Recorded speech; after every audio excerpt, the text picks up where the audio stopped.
Assalamualaikum warahmatullahi wabarakatuh.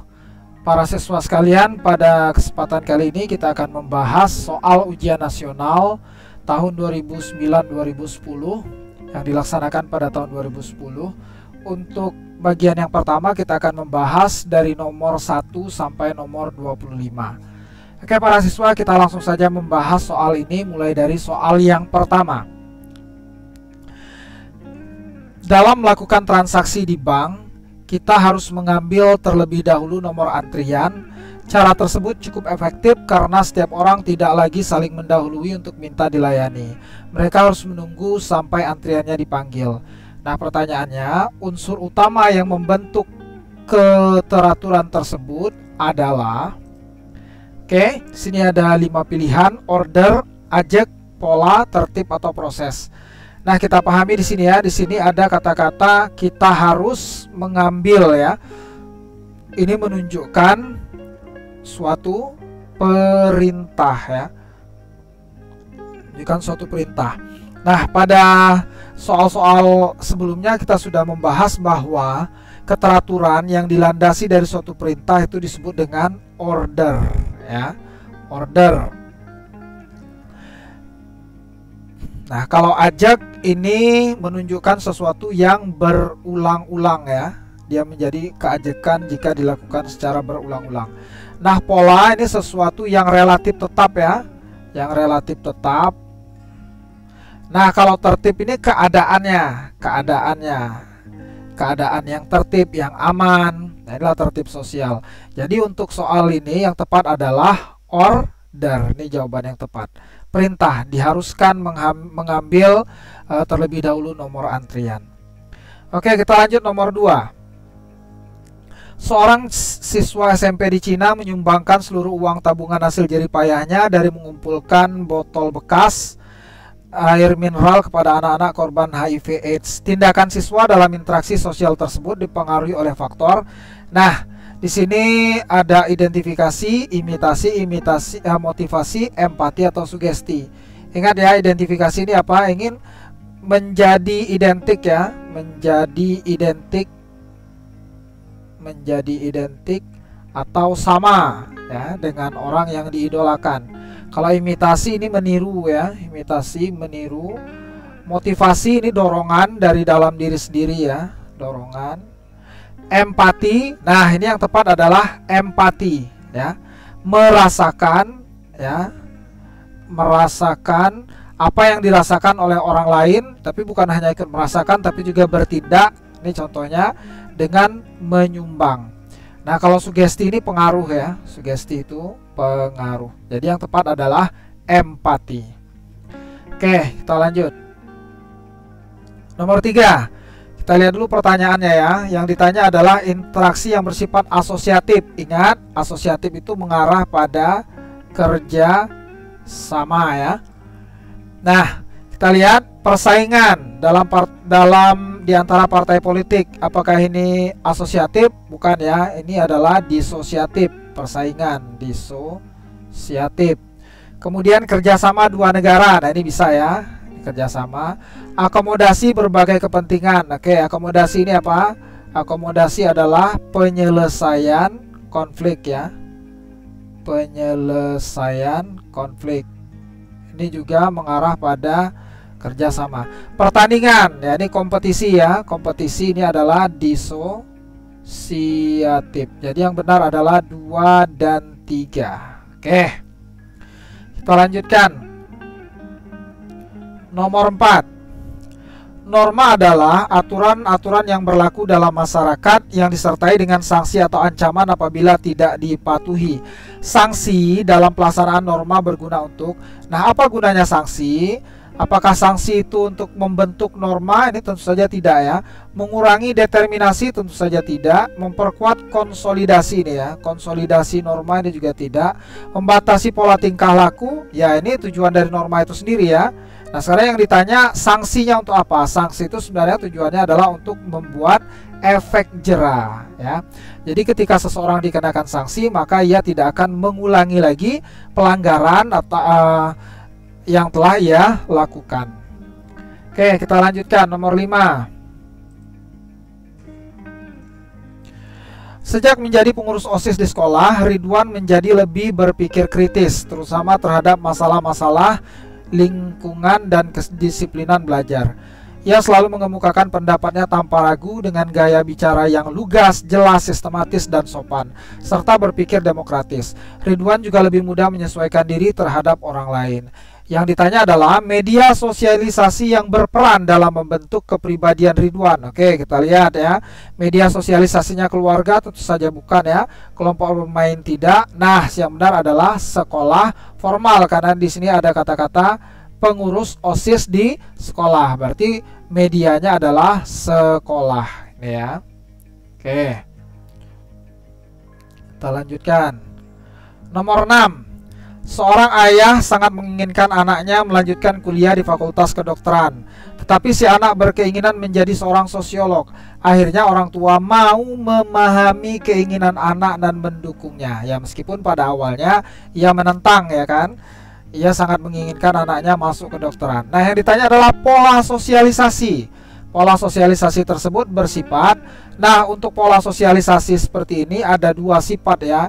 Yang pertama represif, represif atau otoritatif ya, otoritatif.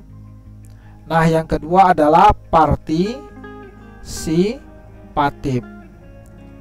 Nah bagaimana yang represif? Yang represif ini orang tua memaksakan keinginannya kepada anak, itu represif atau otoritatif.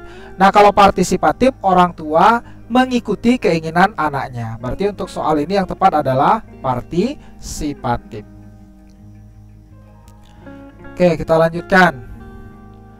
Bapak dan Ibu Sosro berasal dari Jawa Tengah, mendidik putra-putrinya secara adat atau tradisi kejawen dengan menggunakan bahasa Jawa Kromo, bahasa yang halus, untuk berkomunikasi dengan orang yang lebih tua.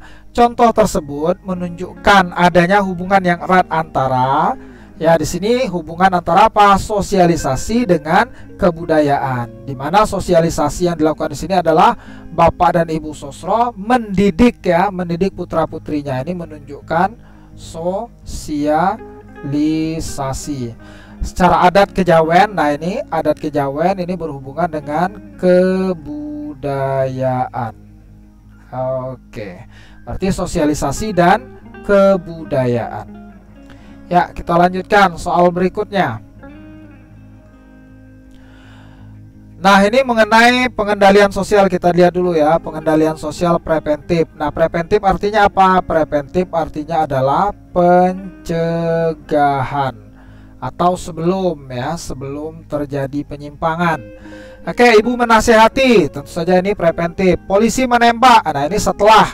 Berarti ini represif, setelah terjadinya penyimpangan. Guru membacakan, nah ini preventif. Sekolah mengeluarkan, nah ini juga represif ya, represif. Berarti yang benar 1 dan 3. Oke, kita lanjutkan. Masyarakat yang taat hukum akan segera memberikan sanksi terhadap anggotanya yang berperilaku menyimpang. Mereka meyakini bahwa perilaku sosial harus sesuai dengan nilai dan norma. Dari contoh tersebut dapat disimpulkan bahwa fungsi pengendalian sosial adalah untuk mewujudkan, yang ditanya adalah fungsi pengendalian sosial. Oke, apa fungsi pengendalian sosial? Apakah menciptakan kesejahteraan, kehidupan yang teratur, kemajuan ekonomi, stratifikasi, atau kualitas?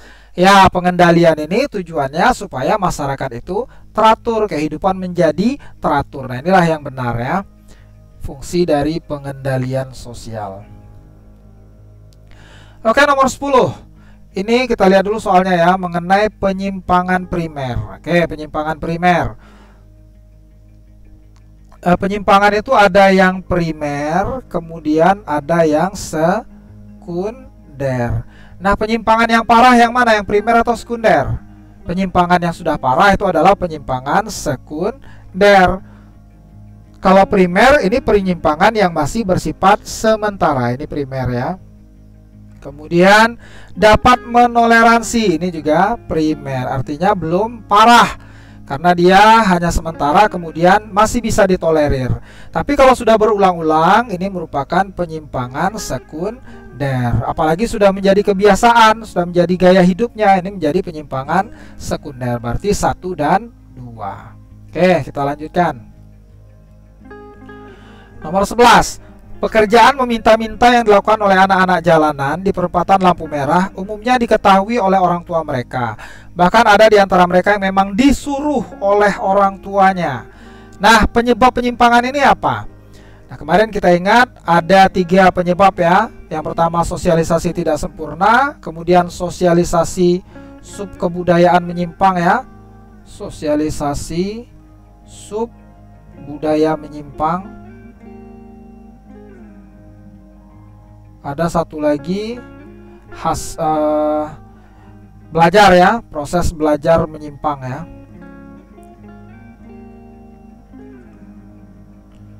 Nah, ini yang pertama, sosialisasi tidak sempurna, kemudian subbudaya menyimpang dan proses belajar yang menyimpang.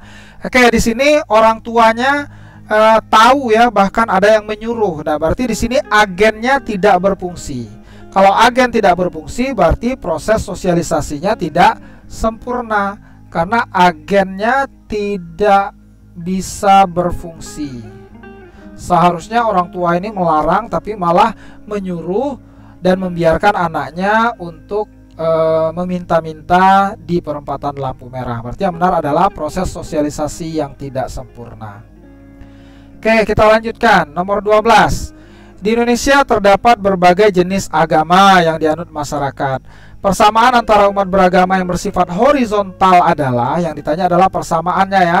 Jumlah pemeluk agama ini tentu saja berbeda-beda ya. Ada yang umatnya banyak, ada yang sedikit, apalagi tata cara beribadah juga berbeda-beda. Nah, bagaimana dengan tujuan? Nah, inilah jawaban yang benar. Tujuannya sama. Agama itu apa? Tujuannya adalah untuk mendapatkan ketenangan hidup, ya kan, ketenangan hidup agar kehidupan itu menjadi terarah. Nah, memberi pedoman kepada umat manusia. Ini semua agama tuh tujuannya sama ya, tujuannya sama. Nah, meskipun di sana ada tata cara yang berbeda, ada ritual-ritual yang berbeda dan keyakinannya juga berbeda-beda, tapi intinya agama itu tujuannya sama. Karena manusia itu lemah, manusia itu tidak memiliki kekuatan apa-apa, maka ia butuh sesuatu apa yang menjadi pedoman di dalam hidup. Nah, inilah sebenarnya tujuan dari agama tersebut. Jadi yang benar adalah C. Daerah penyebaran ini tentu saja salah ya, apalagi ini tidak ada korelasinya yang jawaban yang E ini. Berarti yang benar adalah C. Oke, nomor 13.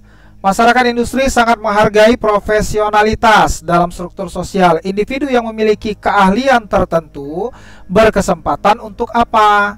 Meningkatkan penghasilan, ini bisa ya. Mendapatkan pekerjaan tambahan ini juga bisa. Tapi di sini karena ada kata-kata struktur sosial. Nah, di dalam struktur sosial itu ya kita gambarkan seperti ini, ada struktur sosial. Oke, masyarakat industri merupakan masyarakat yang lapisannya struktur sosialnya bersifat terbuka. Ya, artinya individu dari lapisan 1 bisa naik ke lapisan 2 ya kan, bisa naik ke lapisan berikutnya. Artinya dia dapat meningkatkan status sosialnya. Ini yang benar ya, meningkatkan status sosial. Oke, nomor 14. Pelapisan sosial, ini masih berhubungan dengan stratifikasi ya. Pelapisan sosial dalam masyarakat modern bersifat terbuka dan demokratis, sehingga garis pemisah antar lapisan kelas sosial atas, menengah, dan bawah tidak bersifat tegas. Oke, ini masih gambarnya piramida seperti ini ya. Lapisan atas, kemudian lapisan menengah, dan lapisan bawah tidak bersifat tegas dan kaku ya. Mengapa tidak bersifat tegas dan kaku? Karena terjadinya mobilitas vertikal. Apakah itu vertikal naik atau juga bisa vertikal turun ya. Nah, ketika individu berhasil menaikkan statusnya, maka berarti telah terjadi vertikal naik. Ya, begitu juga ada individu yang turun status sosialnya, maka telah terjadi vertikal turun. Jadi garis pemisahnya tidak kaku ya. Tidak tegas dan kaku. Karena apa? Karena terjadi mobilitas sosial vertikal. Oke, kita lanjutkan nomor 15 ya. Perhatikan piramida pelapisan sosial berikut. Yang lapisan pertama pengusaha, kemudian pimpinan perusahaan, yang ketiga karyawan. Yang ditanya adalah terbentuknya. Oke, yang ditanya adalah terbentuknya. Faktor apa yang menyebabkan? Apakah produk? Bukan. Pendapatan? Bukan. Nah, yang benar adalah tingkat kekuasaan. Karena di sini yang paling berkuasa tentu saja adalah yang nomor 1, pengusaha, pemilik, kemudian baru pimpinan. Nah, yang ini karyawan, ini adalah orang yang bekerja di situ. Tentu saja yang paling berkuasa adalah pengusaha, ya kan? Pengusaha bisa menentukan siapa yang memimpin, dan pimpinan ini bisa menentukan siapa yang berhak menjadi karyawan. Sebaliknya ini tidak akan bisa, ya. Karyawan tidak bisa menentukan pimpinan, apalagi menentukan pengusaha. Berarti yang paling berkuasa adalah lapisan nomor 1. Maka ini yang benar adalah tingkat kekuasaan. Oke, kita lanjutkan nomor 16, ya. Reformasi tahun 98 menyisakan masalah sosial, yakni kelompok yang pro dan kelompok yang kontra. Konflik kelompok tersebut disebabkan oleh perbedaan. Nah, ini apa jawaban yang benar? Ada pro dan ada yang kontra. Kenapa mereka pro dan kontra? Karena mereka punya kepentingan masing-masing. Ya, kelompok yang pro karena dia kepentingannya terakomodir, kelompok yang kontra karena kepentingannya tidak dapat diakomodir, sehingga muncullah tadi pro dan kontra berdasarkan kepentingan kelompoknya. Oke, kita lanjut nomor 17. Ini masih tentang konflik, ya.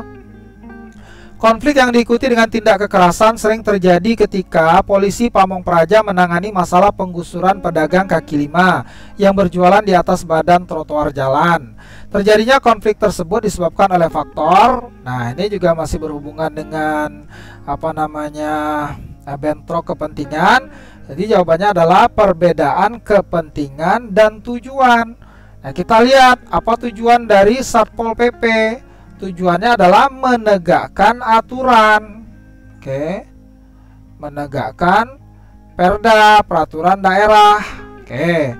Sedangkan kita lihat PKL, pedagang kaki lima, tujuannya apa? Dia tujuannya adalah mencari nafkah. Nah, mencari nafkah. Jadi antara dua kepentingan yang berbeda ini, maka terjadilah konflik antara Satpol PP dengan pedagang kaki lima. Perbedaan kepentingan dan tujuan, ya, jawaban yang tepat. Kita lanjutkan nomor 18. Tawuran atau konflik antara dua komunitas seringkali tidak dapat diselesaikan melalui forum non formal di tingkat RT. Akhirnya aparat kepolisian turun tangan dan bertindak sebagai pihak ketiga yang memfasilitasi perundingan dan konflik dapat diselesaikan. Oke, ini melibatkan pihak ketiga, ya, melibatkan pihak ketiga. Ini ada dua kemungkinan. Yang pertama adalah mediasi, kemudian yang kedua adalah arbitrasi. Kalau mediator, pihak ketiga dalam mediasi, dia hanya sebagai penasehat, ya, penasehat. Nah, sementara kalau kita lihat di kasus ini kan, ini sudah pernah dimediasi di tingkat RT atau RW. Tetapi tidak selesai. Akhirnya pihak ketiga di sini kepolisian memfasilitasi perundingan dan konflik dapat diselesaikan. Konflik dapat diselesaikan. Artinya apa? Pihak ketiga ini yang membantu terselesainya konflik tersebut. Nah, dalam hal ini maka pihak ketiga, ya, pihak ketiga ini dalam hal ini adalah aparat kepolisian bertindak sebagai apa yang benar ini? Mediator atau arbitrasi? Mediasi atau arbitrasi? Oke, ya. Nah, untuk soal ini yang tepat adalah karena di sini turun tangan, maka yang bertindak dan dapat diselesaikan, maka yang paling tepat adalah arbitrasi, ya, arbitrasi. Karena dia menyelesaikan. Oke. Kalau mediasi dia tidak menyelesaikan, dia hanya memberikan nasihat. Nanti penyelesaiannya diserahkan kepada pihak-pihak yang terlibat. Jadi yang paling tepat adalah arbitrasi. Ini yang paling tepat, ya, arbitrasi. Oke, kita lanjutkan. Nah, ini struktur, ya, ini struktur. Ini struktur apa? ini struktur interseksi ya. Interseksi. Sini ada Anas, agamanya Islam, profesinya sebagai dosen. Happy, agamanya Kristen, profesinya guru. John, ini Katolik, perawat. Agung, Hindu, dosen. Nah, yang ditanya adalah interseksi antara agama dan profesi. Oke, kita lihat agama, kita lihat dulu profesinya yang sama yang mana. Anas, dosen, Agung, dosen ya. Ini sama-sama, Anas sebagai dosen, Agung sebagai dosen. Dan kita lihat agamanya, Anas beragama Islam, sementara Agung Hindu. Berarti terjadi interseksi antara Anas dan Agung ya, Anas dan Agung. Oke, kalau yang lainnya tidak ya, yang lainnya tidak, karena profesinya sama, hanya Anas dan Agung. Oke, kita lanjutkan. Nomor 20. Ini yang ditanya adalah ciri spesifik suku Batak. Mempunyai tradisi yang sama. Ya, sama ini seperti apa ya? Nah, kekerabatan patrilineal. Oke, kita lihat masyarakat Batak. Dia mengikuti garis keturunan dari ayah. Benar atau tidak? Benar ya. Garis keturunan dari ayah ya. Patrilineal.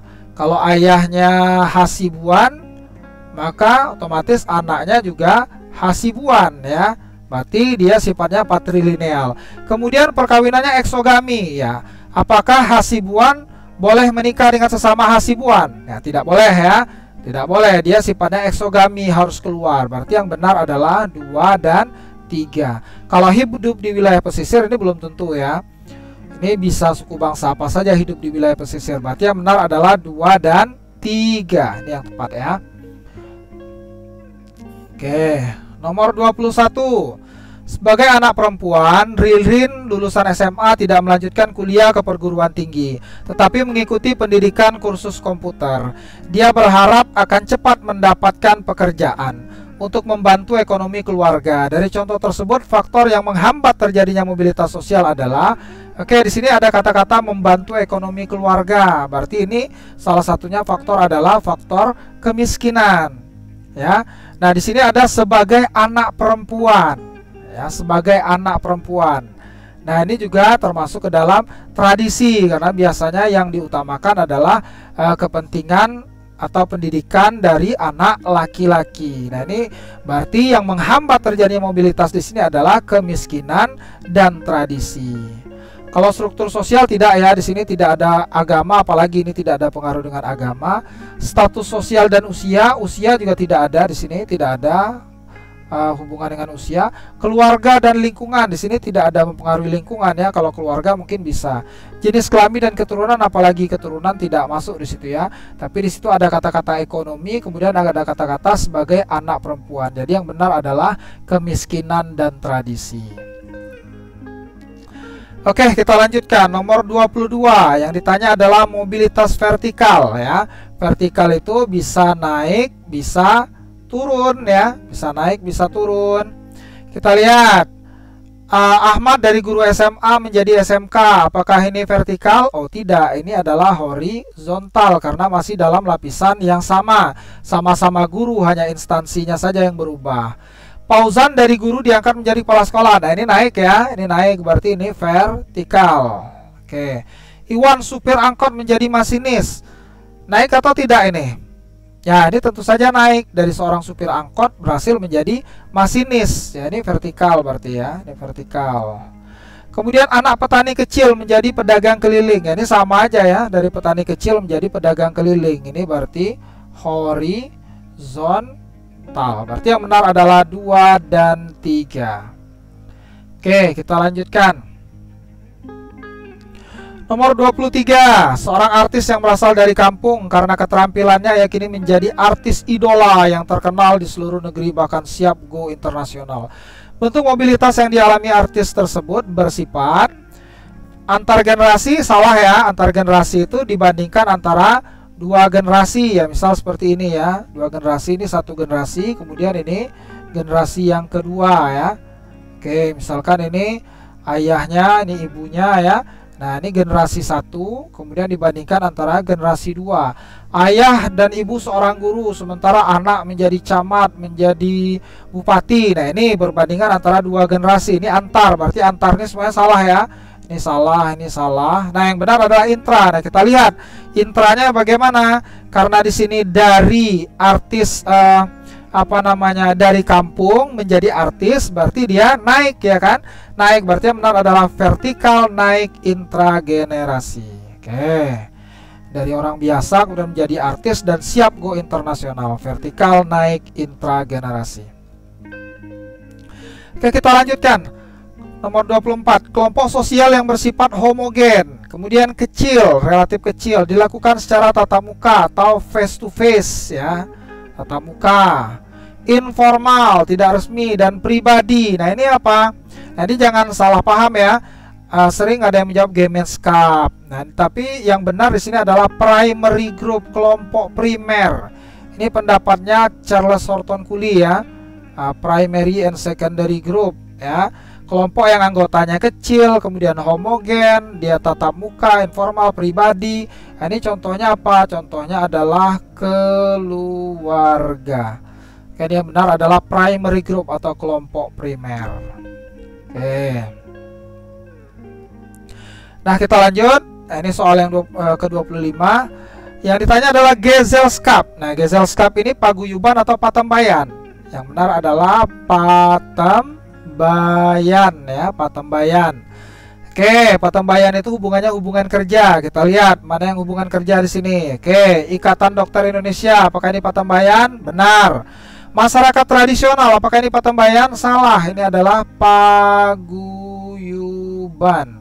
Pemimpin perusahaan dan staf, ini patembayan? Benar. Warga masyarakat, ini juga salah, ini adalah paguyuban. Berarti 1 dan 3 yang tepat. Nah, oke para siswa, ini untuk bagian yang pertama kita membahas soal nomor 1 sampai dengan 25. Untuk kelanjutannya silakan saksikan pada video berikutnya. Oke para siswa, sampai bertemu pada video pembelajaran berikutnya. Demikian saja, jangan lupa like, share, and subscribe channel ini. Terima kasih atas perhatiannya. Wassalamualaikum warahmatullahi wabarakatuh.